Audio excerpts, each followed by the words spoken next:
Dimanzi. Ntago wigeze umugore? Reka impeta ni ya Bikira Mariya. Nzezeranye na Bikira Mariya umudahemuka. Nta mugore nigeze, nta n'uwo nigeze nshaka, nta n'uwo kumukenera, nta n'ubuse ko atari ingabire mfitemo nanga ubucuruzi. Nkeneye umugisha w'Imana yangeneye. Ntabwo nigeze nshaka umugore, narabirahiriye. Nta nubwo wigeze urongora? Reka nta n'ink'umujya wiherera. Ndazibona zincaho, ariko ntabwo nigeze ngira icyifuzo cy'abagore. Oya, ni Imana yabigerageje kugira ngo mve muri icyo kigeragezo cyi.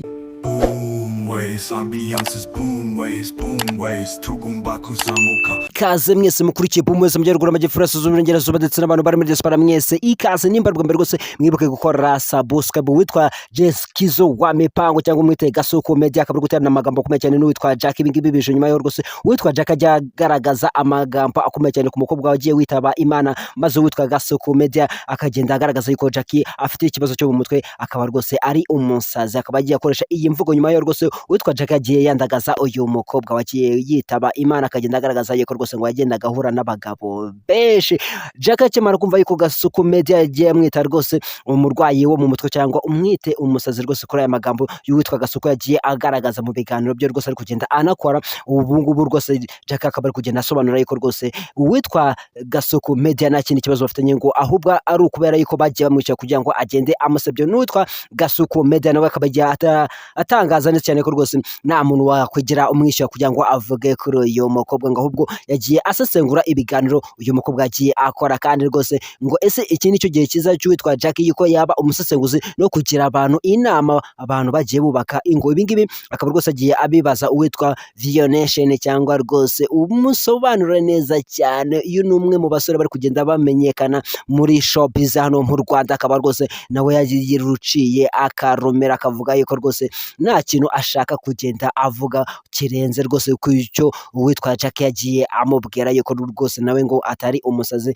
Akaba rwose uwitwa Jack ari kugenda agaragaza neza cyane ko rwose ngo ashimira RIP kubera yuko ngo yagiye imufasha kwitekerezaho, kandi rwose bikaba ari byiza, kandi ngo kuba umuntu yashaka umuganga mu bijyanye n'imitekerereze rwose ngo ibyo nta kibazo kiba kirimo, ariko rwose ngo umuntu ntakazigere na rimwe amwita umusazi kubera yuko ngo nta gipapuro afite rwose byerekana yuko ngo ari umusazi. Ibintu bipa bikomeye cyane. Uwitwa Remeti Ere akaba rwose ari kugenda yiyunga neza cyane n'uwitwa Coach Gael cyangwa umwiteka Rompe. Ibingibi bije nyuma yaho rwose bagiye bakorana ikiganiro kiryoshye cyane, bari muri Amerika rwose n'utundi dutaramo bagiye bakorera muri Amerika. Abanyamakuru bagenda bababaza rwose bakagenda bagaragaza neza cyane ko rwose babanye neza, kandi rwose ngo bishobora kuba ari agatwiko bari kugenda bakorera uyu nguyu witwa Remeti Ere kugira ngo afatishe muri 1:55 AM ngo aracyarimo. Ese Remeti Ere aracyarimo cyangwa nta gatwiko n'ubundi kugira ngo berekane yuko rwose showbiz mu Rwanda ngo iba irimo amatiku, ariko rwose mu gikari baba ari shoti? Ni ibintu turi kugenda dukurikirana umunsi ku munsi. Uwitwa Ama-G The Black akaba ari kugenda atangaza neza cyane ko rwose ngo ntibakazigire rwose biriza habe na gato, kubera ariko ngo ni ingayiga kandi rwose bikomeye cyane. Ibingibi bije nyuma yaho witwa rwose Bruce Melody nawe arize kuri space rwose kugira ngo yerekane yuko rwose nawe afite ibintu byagiye bimubabaza rwose, ariko rwose ikintu wagenda umenya cyo rwose nuko Bruce Melody akaba rwose ari guterwa icyotezo muri iyi minsi, akaba ari gukorana n'amakampani akomeye cyane. Ese niki cyatumye witwa Bruce Melody arira? Ese amarira yarize ni yayandi ngo yingona cyangwa nta marira y'ibintu bya nyabyo? Rwose ni ibintu abantu bari kugenda basesengura bakagenda bibaza ngo ese ni ukubera iki uyu mugabo nawe yagiye arira y'amagambo rwose witwa Ama-G The Black agiye agaragaza yuko rwose nawe ngo yagiye amuhemukira, kandi ngo baragiye babana igihe kirekire. Bityo ngo ikintu wagenda umenya icyo witwa Ama-G The Black yagiye apfa rwose n'uwitwa Bruce Melody ngo ni ukubera yuko rwose ngo Bruce Melody yashakaga kumuca inyuma ku mugore we ngo agiye yishakira. Ayo ni amakuru aba ari kugenda avugwa cyane ku mihanda. Witwa rwose DJ Brian akaba ari kugenda agaragaza neza cyane ko rwose mu minsi iri imbere ashobora kuzagenda akora ikiganiro ari wenyine rwose kuri channel ye, kubera yuko witwa Tesha bakaba bari kugenda batangaza neza cyane ko rwose bashobora kugenda batandukana mu minsi iri imbere, biturutse kuba yuko rwose inyungu ziri kwinjira kuzigabana bikaba biri kugenda bigorana. Ibingibi bije rwose mu gihe gitoya baje ku mihanda rwose bamaje gukorera amafaranga menshi cyane kuri YouTube channel, kubera yuko rwose iyi ni channel bazanye ihita izana rwose cyitwa igikundiro gikomeye cyane, kandi ikintu wagenda umenya kuri DJ Brian nuko rwose bari kugenda bamwitirira rwose ikirango gikomeye cyane kiri kugenda gica ibintu kuri TikTok ndetse no ku ma YouTube ahantu hose bagenda bagaragaza yuko ngo ni ikigo cya DJ Brian rwose ngo bakita ngo ni Prime, ngo ni ikigo rwose ngo cya primary cyitwa rwose umupuri primary rwose. Iki ni ikigo bari kugenda bitirira witwa DJ Brian, kandi aya magambo rwose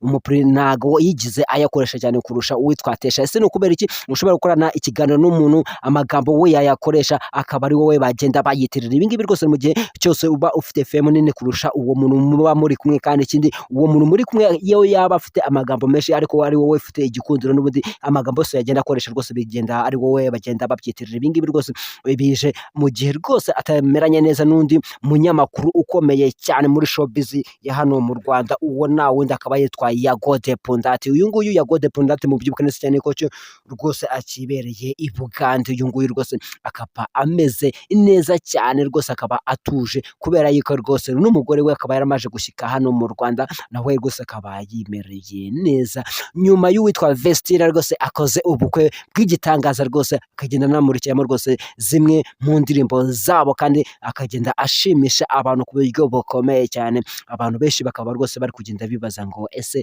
uyu mukobwa azabasha kujya kuba muri buriya buzima bwo muri Burkina Faso, cyangwa ngo ni ibintu biba bigaragara neza cyane ko bashobora kuzagenda baba hano mu Rwanda, cyangwa ngo bashobora kuzajya kuba i Burayi. Abantu benshi bagiye bibaza kubera iki uwitwa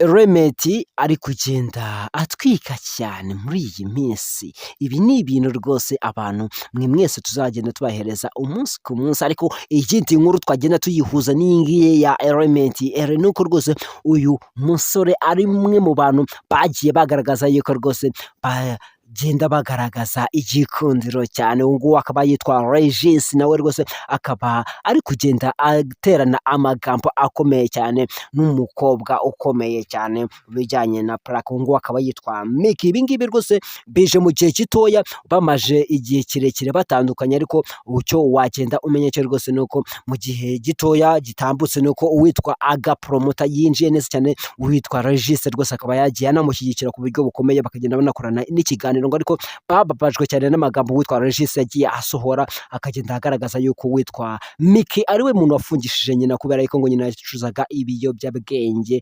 rwose. Ngo kandi rwose ibintu bikaba bigikomeza mu gihe cyose witwa Miki ari kugenda ashaka kwinjirira ubuzima bw'uyu musore, uwo na wundi akaba yitwa Regis. Ngo kubera yuko yamaje kuvumbara yuko rwose witwa Regis ariwe mwami wa Planka hano mu Rwanda, ariko rwose icyo wagenda umenya nk'ubwino nuko rwose uyu nguyu Regis we nyuma y'ibyo ngibyo by'ibiganiro by'amaplaka, iyo ushatse kumwinjira mu buzima busanzwe ngo nawe wagenda azana icyitwa ukuri nyakuri mu biganiro, kandi akagenda anakubita ahababaza. Ese ko twari tumenyereye ko Jexuso wa Mipango ari we muntu ukubita ahababaza, n'uyu nguyu musore nawe witwa Regis cyangwa umwite Kapiteni Regis akaba nawe agiye kugenda akubita ahantu haryana kurusha abandi bantu hano muri showbiz hano mu Rwanda.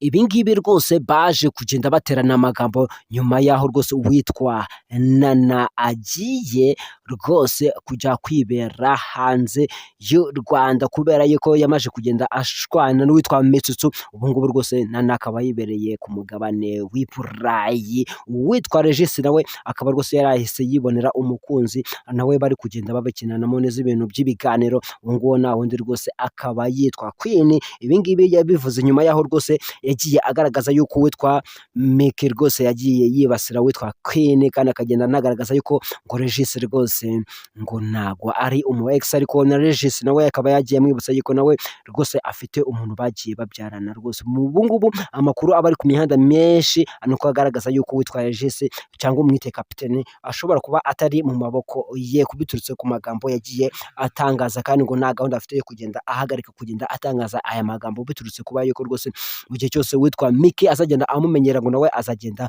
rwose amwinjiriramo bikomeye cyane, agende amubumura ku buryo amakuru ye yose agomba kugenda yashyira ku mihanda. Uwitwa Ziwo Trap, hakazamo uwitwa Papa cyangwa rwose bakaba bagiye bishimira ukuntu bagiye bahuzwa no mu diaspora maze bakagenda banakora indirimbo nziza cyane yakozwe na witwa Kina Beat. Iyi ni indirimbo nziza cyane rwose iri kugenda ica ibintu hano ku mihanda hano rwose hano mu Rwanda. Ibintu abantu bakaba bari kugenda bagaragaza yuko abaraperi uyu mwaka ari uwabo kandi bari kugenda bakora ibintu bikomeye cyane. Ariko rwose icyo wagenda umenya cyo rwose nuko bagiye batangaza yuko witwa Kina Beat ari umwe mu bantu bakunda injyana ya hip hop, kandi ngo ahantu hose wagera wasanga indirimbo irimo Kina Beat. Bishatse kuvuga yuko witwa Kina Beat ngo ntago ajya muri competition ngo kandi gufasha abanyempano b'abaraperi ngo ni ibintu yagiye ashyira imbere. Ibi ni ibintu beje nyuma y'igihe kirekire injyana ya hip hop rwose idahabwa agaciro ko muri uyu mwaka ikaba ariyo ya mbere iyoboye izindi hano mu Rwanda muri MTN Muzika Festival Nyagatare. Bakaba bategereje cyane